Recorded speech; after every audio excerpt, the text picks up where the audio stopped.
Hello there, Hallmark here.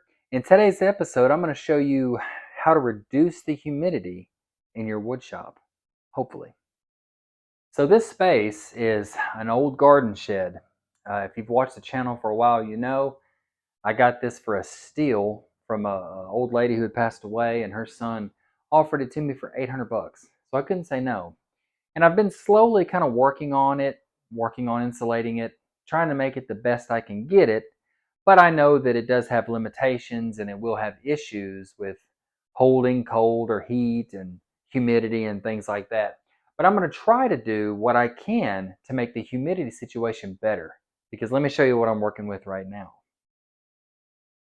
So over here near my saw sharpening bench, I actually put a little temperature and humidity reader in.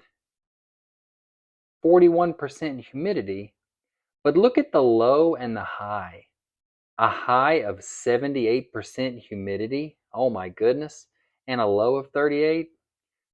Anywhere between 30 and 40 I'd be super happy with, but anything above that is going to cause a lot of wood movement, a lot of rusting of tools, and it's just not going to be good long term. And of course, a 90-degree temperature, that's never good. I can work out here for 15 or 20 minutes, and that's about it. And then I'm sweating and nasty and just kind of hating the world.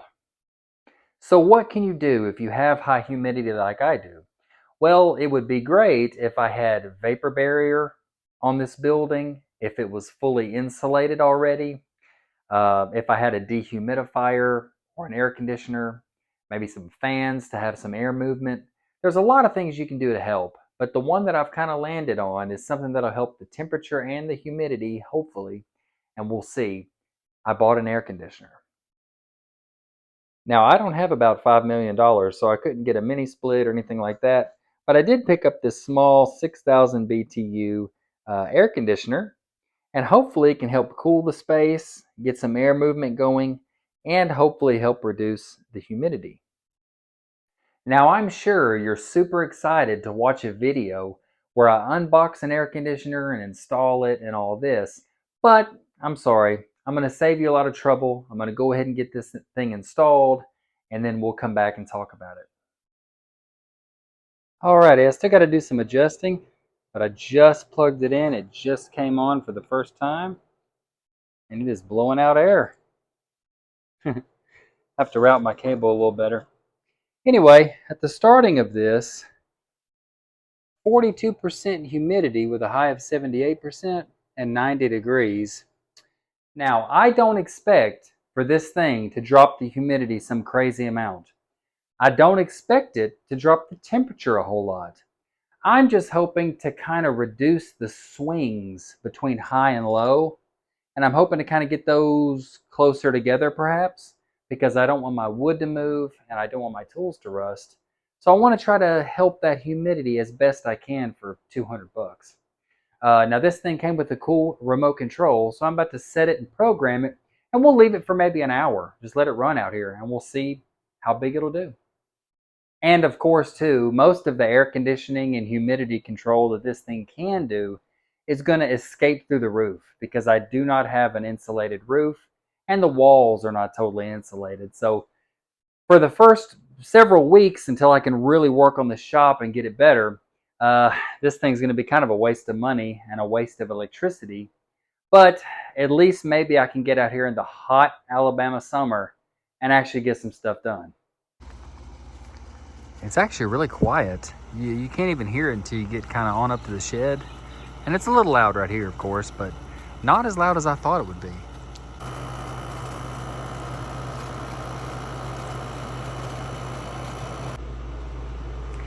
Okay, excuse the mess. I'm kind of in the middle of it, but it's been running for maybe an hour and a half, maybe 2 hours perhaps. And the temperature has dropped almost 10 degrees. And as you can see, the low and the high humidity points have stabilized. Now it is 50% humidity almost, but it is more balanced, and that's kind of what I'm hoping for. Yes, I understand that this uninsulated, unvapor barriered holes all in it shed isn't going to get a perfect humidity or a perfect temperature.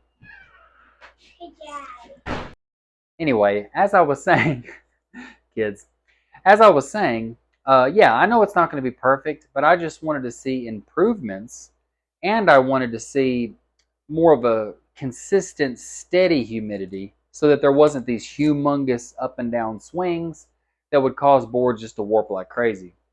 So when I walked back in here, it instantly felt really good. Now it's still like 81 degrees or whatever, but it doesn't feel like 81 degrees. It feels much cooler, much more relaxing to be in here. I'm super excited. I can actually get out here and work for 30 minutes to an hour and probably not even break a sweat.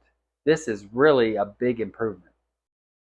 So guys, that's really about it. If you have a shop like I do that's just an old shop that's kind of beat up and kind of in a rough spot, you can still improve the temperature and humidity a little bit by just getting a cheap little $200 air conditioner and making some small improvements. Now, in the next coming weeks, I'm going to be filling in all the cracks, finishing the insulation on the walls, and then starting in on insulating the ceiling, doing the wall covering, and just continuously working on the building and making it better and better. And I feel like this little air conditioner will continue to improve and get better as I treat the space.